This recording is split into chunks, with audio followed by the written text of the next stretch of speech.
On a Saturday afternoon in late summer, the community pool looked like the kind of place where nothing truly serious could ever happen.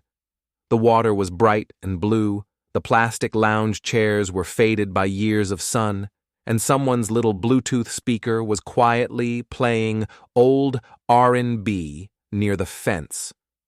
Children ran back and forth with foam noodles and plastic goggles. A few adults sat in the shade under umbrellas, watching with the half-distracted calm of people who had done this many weekends in a row. Among them was David Turner. David was a black father in his late 30s, broad-shouldered from years of warehouse work, with gentle hands that always seemed bigger when they held something small. That afternoon, they held his youngest daughter's wrists as he pulled her through the water, teaching her how to float on her back. His older son was nearby, wearing 2 large goggles and trying to perfect a cannonball that did not yet live up to its name. David had moved his family into the Oak Ridge subdivision a year earlier.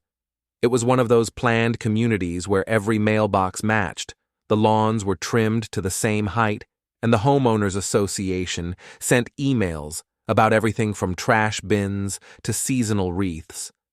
The houses were not mansions, but they were comfortable. The mortgage was tight, but possible.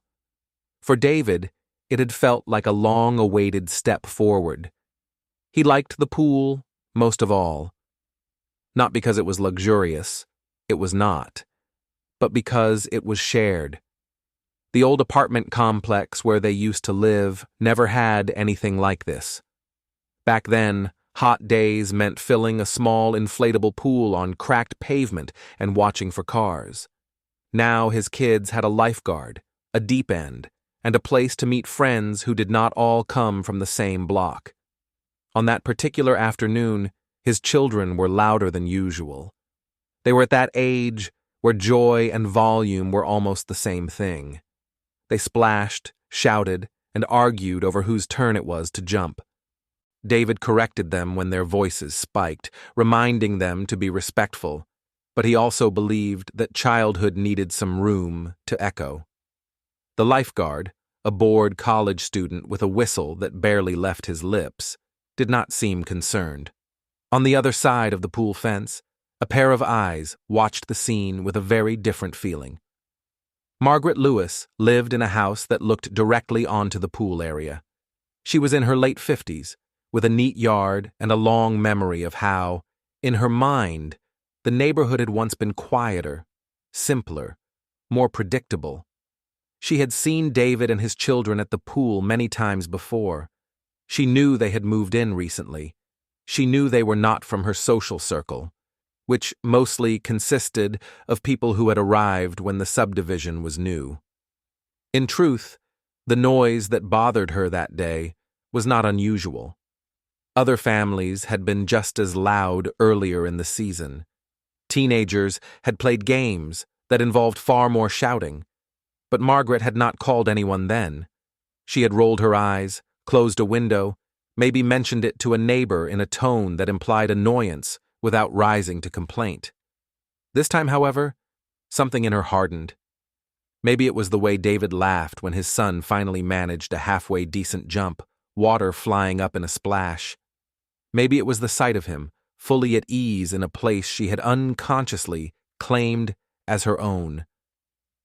Maybe it was years of unexamined ideas about who looked like they belonged and who looked like trouble. She told herself she was worried about safety. She told herself the man was being too rough with the children, even though he was clearly just catching them as they jumped. She told herself the noise was excessive, even though the lifeguard had said nothing. She told herself, in short, what many people tell themselves when they are preparing to turn discomfort into an emergency. She picked up the phone and dialed the non-emergency police line. The call was calm. She reported that there was a man at the community pool who was behaving aggressively, that he was yelling, that he made her feel unsafe. She mentioned, in a neutral tone, that he was a black male with 2 children. She did not scream or cry. She simply described the scene in a way that made it sound like a situation, not a family enjoying the afternoon. When the patrol car pulled into the small parking lot a short time later, the change around the pool was immediate. The parents in chairs lifted their heads. The children's voices dipped. The lifeguard finally put the whistle between his lips. David noticed the car, then the two officers walking toward the gate. His first thought was that something had happened somewhere else in the neighborhood. His second thought, shaped by years of living in a world where his presence could be misinterpreted, was less hopeful. The officers approached in cautious formation, scanning the pool. One of them pointed subtly in David's direction.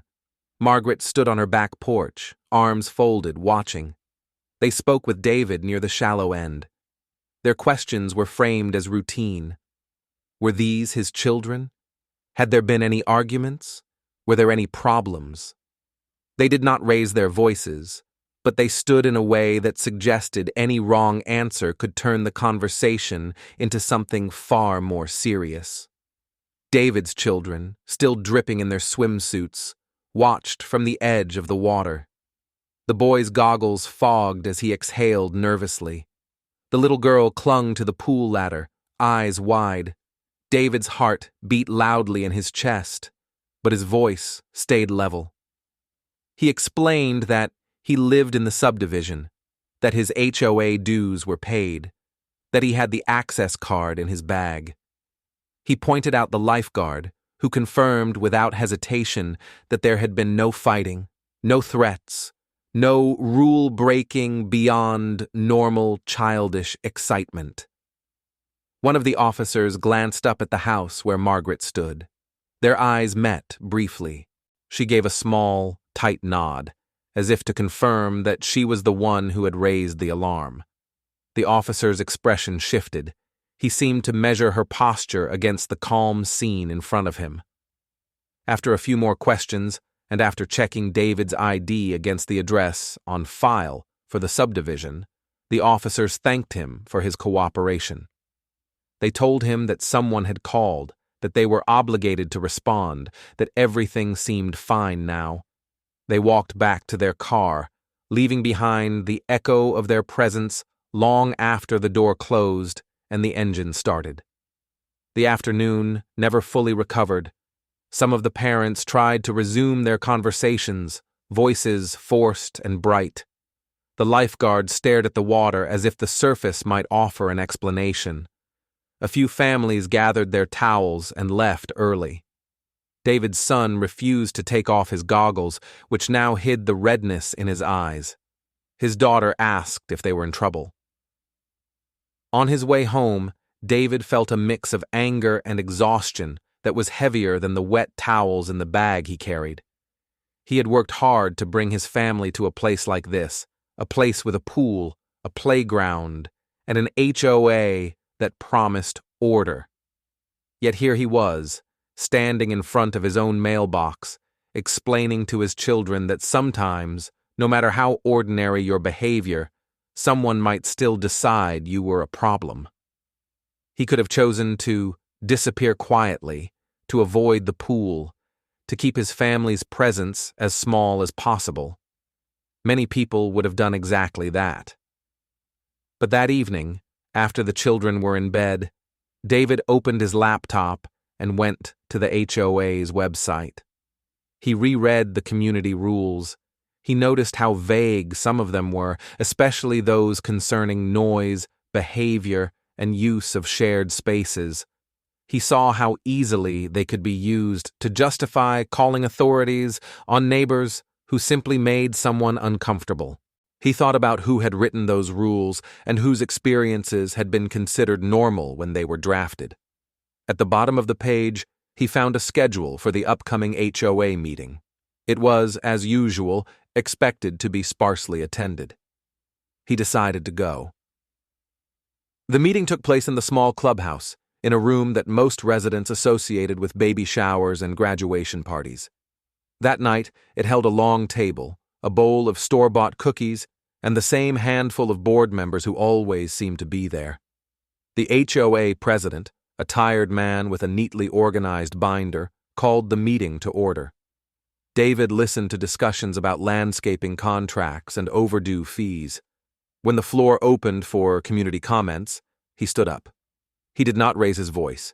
He did not accuse anyone by name. Instead, he described in clear, measured terms what had happened at the pool. He spoke about the humiliation of having the police called on him in front of his children while doing nothing more than playing with them. He mentioned the vagueness of the rules that allowed such a call to seem reasonable. He pointed out that if the lifeguard, who was responsible for safety, had seen no issue, perhaps a neighbor's discomfort should not have carried more weight than the facts.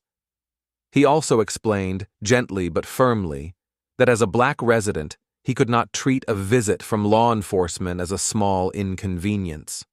For him, it was never just a conversation. It was a moment in which his life and his family's safety sat on a thin line shaped by other people's assumptions. The room was quiet when he finished. A few board members looked down at their notes, troubled. Others nodded slowly.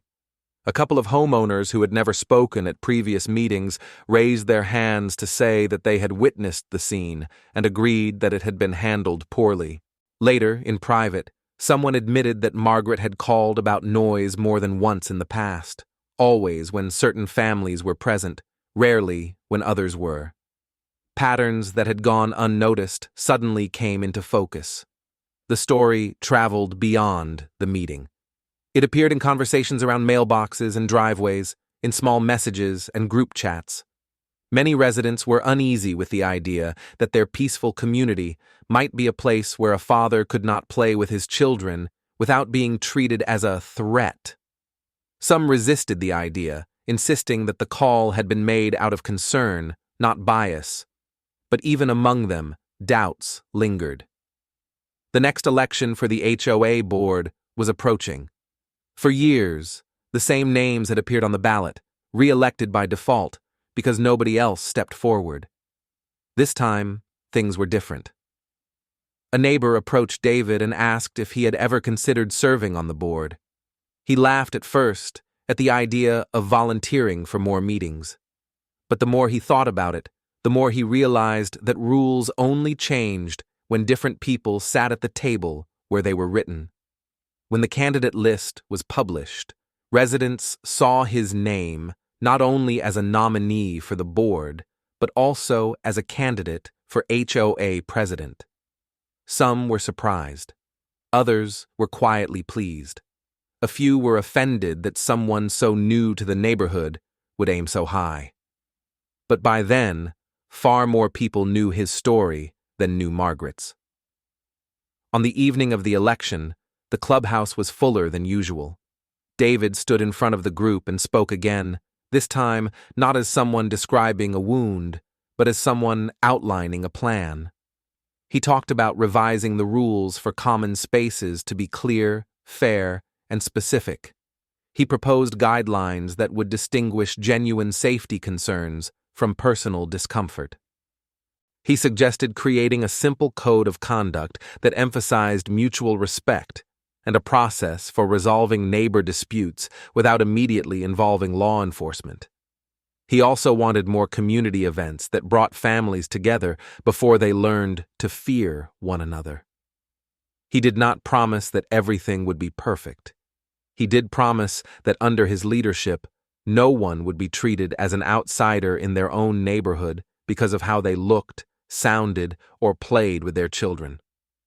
When the votes were counted, David was elected president of the HOA. The work that followed was not dramatic in the way that phone calls to the police are dramatic.